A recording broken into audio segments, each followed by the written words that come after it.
Concernant Berkham, donc on a supervisé, on a regardé donc les 2 tours contre le club africain complet, plus 2 matchs de championnat, plus le match aller contre Bourg-Petite-Côte, pas le match retour.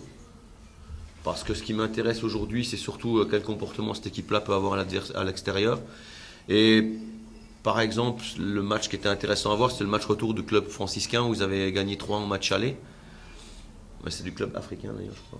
Africain, excusez-moi. Vous avez gagné 3 en match aller où ils devaient gérer un match. Et celui-là était assez intéressant à voir dans leur gestion tactique. Parce que je pense qu'ils vont faire à peu près la même chose ici à Dakar. Voilà. Donc on a beaucoup d'informations, on connaît très bien les joueurs. Pour tout vous dire, on a même des vidéos que je ne vais pas montrer à tous les joueurs, de tous les joueurs un par un qui vont probablement démarrer. Selon la composition d'équipe qu'ils vont aligner, je saurai, je pense, rapidement si je joue avec un attaquant ou 2. Je pense plutôt la deuxième solution. Voilà. On a bien travaillé. Après, ce qui m'intéresse dans ce qu'on a fait, c'est aussi un travail de formation pour tous les joueurs, le staff aussi, parce que ça permet aussi de travailler des contenus d'entraînement par rapport à une compétition qu'on veut faire ou un résultat qu'on veut faire. Et ça, c'est toujours très intéressant. Et puis pour les joueurs aussi, apprendre à connaître l'adversaire, c'est apprendre aussi à vite reconnaître ce qui se passe en début de match. À l'approche en tout cas de ce tour de cadrage contre les Marocains de RS Berkane, donc on avait des envies en étant dans la phase préliminaire de la Ligue des Champions. Et l'objectif, c'était de faire un coup et de jouer les poules de la Ligue des Champions.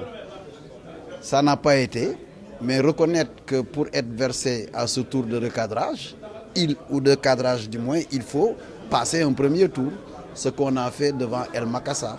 Je pense que c'est quand même un bond en avant, même s'il ne faut pas se contenter de ça. Mais ce tour de cadrage, pour rentrer dans la poule de la Coupe CAF, ne ferait que bénéfique pour nous, Génération Foot, et surtout pour le football sénégalais. Et je pense que nos jeunes l'abordent dans un esprit très serein et aussi avec beaucoup d'envie. Ne serait-ce que dans leur formation, dans leur parcours, ce serait encore des pas importants. Et je pense qu'ils sont très motivés.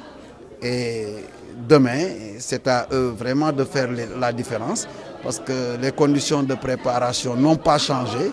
Et je pense que les dirigeants ont même mis un plus pour leur montrer, en tout cas, l'intérêt qu'ils ont à faire de bons footballeurs. Donc avec El Makassar, on ne viendra pas dormir sur ça. RS Berkane, c'est une autre équipe, donc d'autres stratégies. Mais ce qui est important, c'est rester sur ses qualités, c'est rester sur ses points forts et essayer de jouer le match du jour et le gagner.